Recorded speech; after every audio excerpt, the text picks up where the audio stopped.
Well, hey, everybody. Okay, so this morning I watched Paperback Dreams, Kat's newest video, and just kind of going along with her kind of vibe and such. We're going for a calm video here during these trying times, wild times. All right, and this particular video, I'm winging it, just like Kat did in her video. I mean, I have it slightly figured out in my brain. I came up with it yesterday, so there's that. So the name of the game, the point of this entire video is I decided to give myself a little bit of a challenge. These three books that I hold in my hand, I had already decided, I'm gonna go ahead and donate these, even though, so of the three of these, let's go ahead and give you some names. Dream a Little Dream by Giovanna Fletcher, and The Witch of Portobello by Paulo. Oh gosh, I am uneducated. I cannot say his last name, so we're just that gentleman. Okay. And the third and final book is The Sky is Everywhere by Jandy Nelson. Of these three books, in the past I had started to read two of them, Dream a Little Dream and The Witch of Portobello. I don't think I ever read The Sky is Everywhere. In any case, I had thought, I'm just going to go ahead and donate these. But instead, for this challenge, I want to instead give them, I guess, this one an actual chance, and these two a second chance. I think I'm going to read the first chapter of each of these books, and if they do capture my attention, I want to hopefully then decide to read the entire book. I will say I don't feel bad for wanting to just up and donate these, because I really like it's like the Con Marie method, where she says when it comes to books, if you bought them and years later you just never ended up reading them and you want to donate them, that's totally fine, because part of the point is they brought you joy when you initially got them, so they served their purpose and it's okay to let them go. So that's the kind of the mindset that I also have. And I already know I'm kind of biased going into it because, again, I had already decided, it's time for these to go. So we'll see how it turns out. I guess I should probably also say what the heck these books are about. Although, just to make it funsies for me, and I guess for all of you, what do I even remember from the back cover, if there is anything on the back covers? The Sky is Everywhere. I have no idea what this is supposed to be about besides being a YA novel. Wonderful. Dream a Little Dream. I think this is supposed to be some sort of adult contemporary. Something about a woman, like she dreams of some guy and he manifests and comes to life or something. I'm not sure. Something about a dreamy guy. I don't know. I'm a little iffy on this because Giovanna Fletcher is also the author of Billy and Me, which I read back in last year of September, and I did a book review on that, and I was not a fan, so I guess this is also giving her a sort of second chance. Okay, and The Witch of Portobello. The only thing I remember is it's about a witch, and I think there were supposed to be multiple point of views in this book. Different people talking about a particular lady. I assume this particular lady on the cover. Aren't you all intrigued now? So am I. Okay. Also, it's raining outside. I doubt my microphone can pick this up, so I don't know. Maybe for some ambiance, I might add like a rain track over the whole reading montage thingamabob. I suppose I could tell you what the heck I'm even reading first. I decided to go with, what is it called? The Sky is Everywhere, the one that I have yet to read. Also, I discovered that these chapters in here are hella short, so I think I will read the first 20 to 30 pages, and then I will check in with you to give you my thoughts. Okay, cool.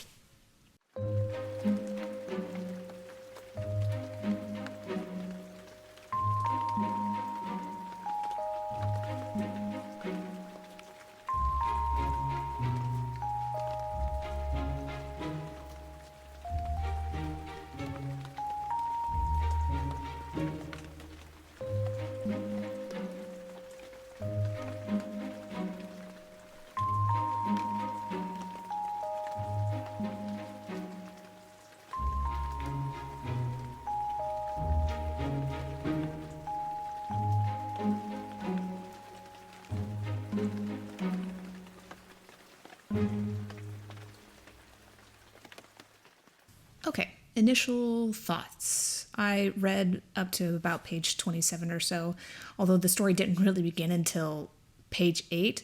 Anyways, let me at least try and start with the positives. The main character, she is a 17-year-old girl. Her name is Lenny, and this isn't a spoiler because this is told legitimately on like the first page. She has very recently lost her sister, and so she is just going through the process of grief. And I do think it's pretty accurate in just how people are acting around her and interacting with her, because I mean, I've gone through loss in my life, and yeah, it's pretty accurate in this. Positives. Do I have any other positives? The second positive thing I will say, as I kind of figured it would be, I can definitely tell it is and has been a pretty quick read. It is easy to get through, it's nice. It definitely has a good and consistent pace, so I do appreciate that. I don't know if this is necessarily the negatives, but the critiques that I do have of this is one of the, I guess, a new character. His name is Joe, apparently. When was he introduced? Like, when I read back, I swear, and I do not recall this Joe character ever saying, "Hi, I'm Joe." And the main character, Lenny, I'm like, what? It was not clear when she even learned his name is Joe, so that was just weird. Anyways, minor thing, very minor. I think this is very much a personal preference. There's just a lot of similes are happening within this book, a fair amount of metaphors as well, and that's not inherently a bad thing, because I have definitely read stories where the author uses a lot of similes and metaphors, but it didn't bother me. I had liked it, I had appreciated it, and I thought it had been done well. But at least for me, for this book, I don't know, I just find it distracting more than anything else. And especially teenagers. I really do understand that they are so hard to write, but the teenagers within this, it just kind of sounds like an adult writing a teenager. So it's just not 100% there.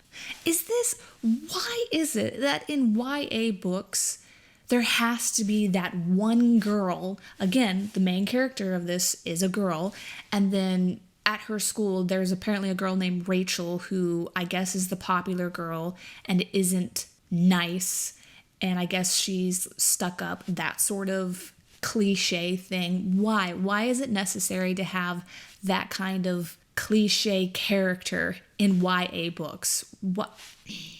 Because I can already tell that Lenny and Rachel are going to, in some regards, have some type of perhaps rivalry or something, and it's just, can we just have more female friendships and just less stories of girls like being kind of pitted against each other? Please and thank you. Anyways, I feel like I should now sum up any of my final thoughts. Oh, right. The entire point of this video. Do I feel like I want to actually continue reading this? No. This was not a success, and that's okay. So, this is what I'm reading next, and I know that there are no chapters within this book, so I think for this one, I will read the first 20 or 30 pages, and then I will get back to you and tell you if I decide I actually want to give this a third chance. Yep.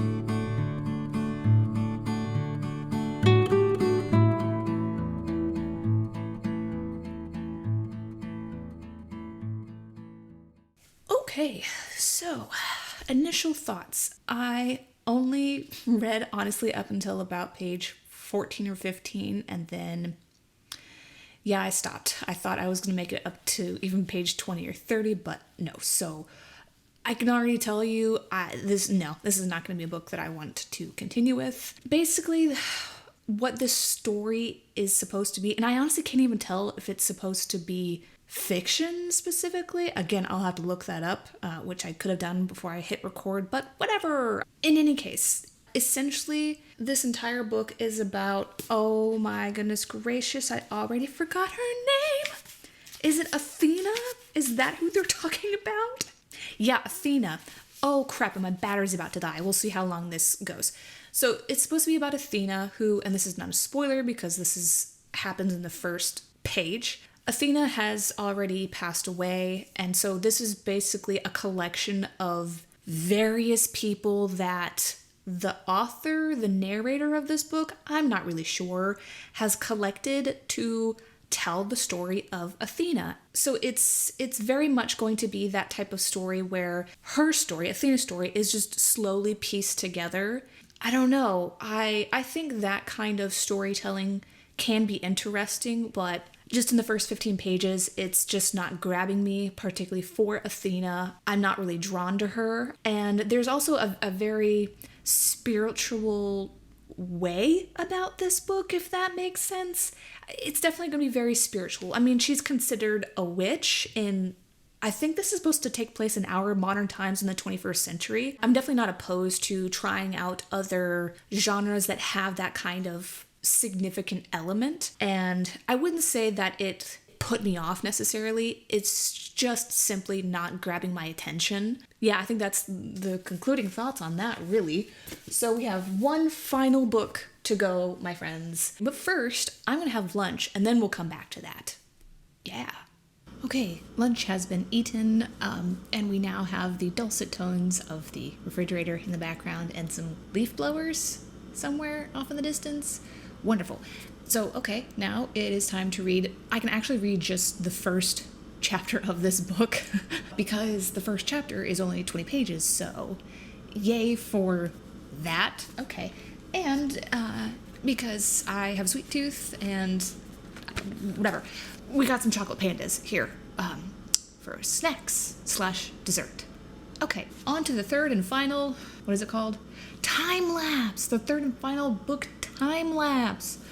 Okay, I know what I'm doing. I know what things are called. Okay.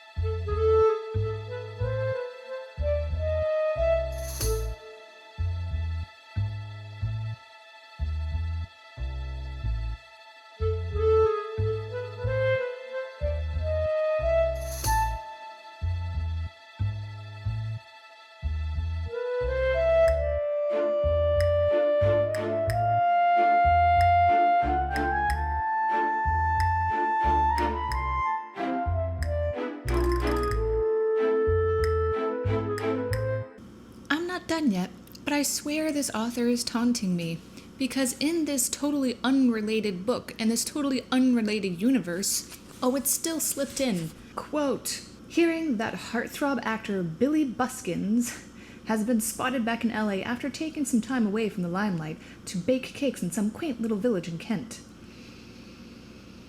Billy Buskins is from the totally unrelated book Billy and Me, the one that I was not a fan of. Why is he making an appearance here in this totally unrelated universe and world? Why? The leaf blower wants to know as well. It's indignant the way that I am.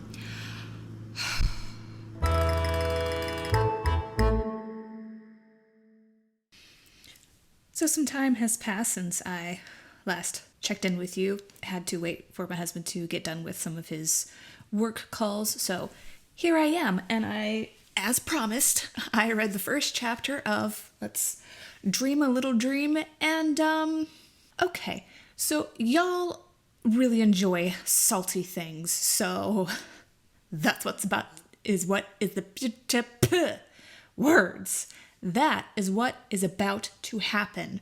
Okay, I really don't think I have anything positive to say about the first chapter. So let's just get into it. And I mean, I don't really mean to end this entire video on kind of a downer, but again, you know, salty things can be fun. So let's make this as fun as possible.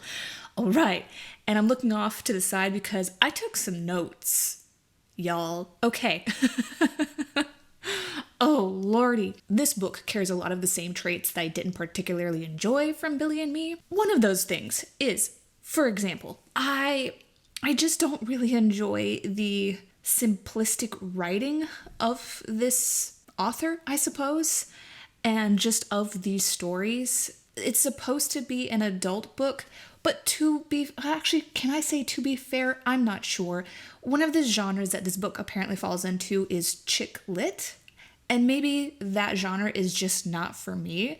And that's totally fine. And I don't think I've read enough chick lit books to know if a lot of those books carry some of these particular traits in such as this book, which is, again, the simplistic writing.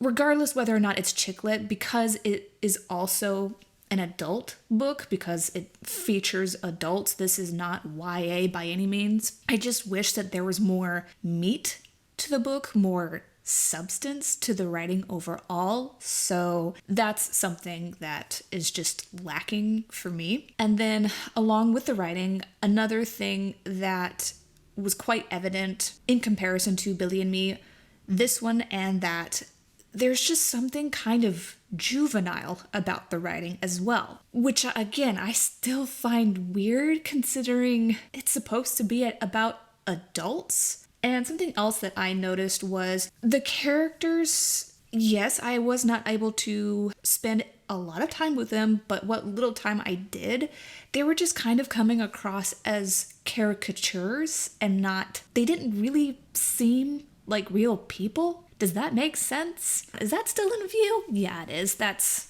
fine. Okay, I think this is also definitely a personal preference. There was a lot of pop culture references happening within the book that I just didn't particularly care for. I remember last year in September, I think that's when it was, I read half of the book called What If It's Us. I remember I DNF'd that book, and an aspect that I didn't particularly enjoy in that book was all of the pop culture references. I guess that's just not my thing, so good to know. I think the last significant part that I can even mention about this book is I was also, and if it wasn't clear, no, I'm not going to continue with this book. Whoa. I was not enjoying the main character. Her name is Sarah. Not particularly enjoying her, not feeling the warm feelings for her, obviously tied into her character and just the story overall. She has been broken up with her ex-boyfriend for 2 years, still doesn't seem to be over him, and I'm not sure how to phrase this. While that's perhaps not an unrealistic thing for someone to go through, but hopefully it's enough for me to say that just how her character is and just how the story was written overall, I was just not really caring, and I was not caring for that particular aspect. I was also did not enjoy how, again, Sarah, the main character, she was referring to her ex-boyfriend's new girlfriend as perfect Lexi in her mind because jealousy. Didn't care for that.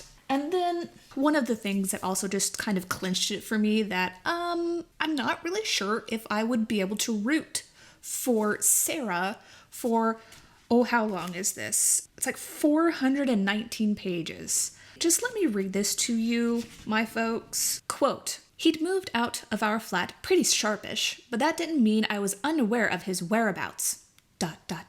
Thanks to me having access to his email and all of his social media accounts. Yeah, I'm awful, but he really should have been on top of changing his passwords, seeing as he specialized in all things digital." As added context, this chica was apparently cyber stalking and, poking into her ex-boyfriend's personal information and whatnot, which I think she should be arrested for, but that's just me. Yeah, that ain't cute. What? Yeah, that was just a big, I don't know if I could like you for the rest of this book. Anyways, so actually this is like strike 3, you're out of the ball game apparently. In conclusion of this entire challenge, I gave all 3 of these books a shot or another shot. None of them were successful. Do I regret this? No, I don't, because I at least learned that I think I am done trying out any of Giovanna Fletcher's books. They are just not for me. I am glad that I did at least give The Sky is Everywhere an actual shot. Didn't work out, but I'm glad I tried. I think another thing I perhaps learned is, do I need to go through this particular challenge or method of trying to figure out, do I really want to donate stuff? No, I really don't. Moral of the story is, I suppose, it is completely okay to use the Connery method of just thank that book for sparking initial joy when you originally bought it, but just let it go into someone else's life, be in someone else's life, and it will hopefully spark joy in theirs, and that's fine. And I guess my final question, or a question to all of you, is, have any of you done this kind of challenge, which is just, before donating that pile of books, do you happen to give your books just that one final chance before sending them off? Yeah? No? Yes? No? Okay. I don't know how to close this video. That was the video. I hope it was entertaining. I think I've said all the thoughts that I need to say, and take care, everyone. Be smart. Stay away from other people. Social distancing. Yeah. Wash your hands. Call some friends. Draw something. Listen to some calming music. Watch all of those videos on YouTube that you're like, watch later. Watch your watch laters, okay? Catch up on that stuff. There's a lot of stuff that you can do. Hang in there, and I will see you all in my next video. Bye. Oh, wait, hold up. I almost forgot. In just my past video, my most recent video before this one, I said I was going to try and keep consistent in saying this. Like and subscribe if it feels right to you. Okay, that's it. Now for reals, keys. Bye.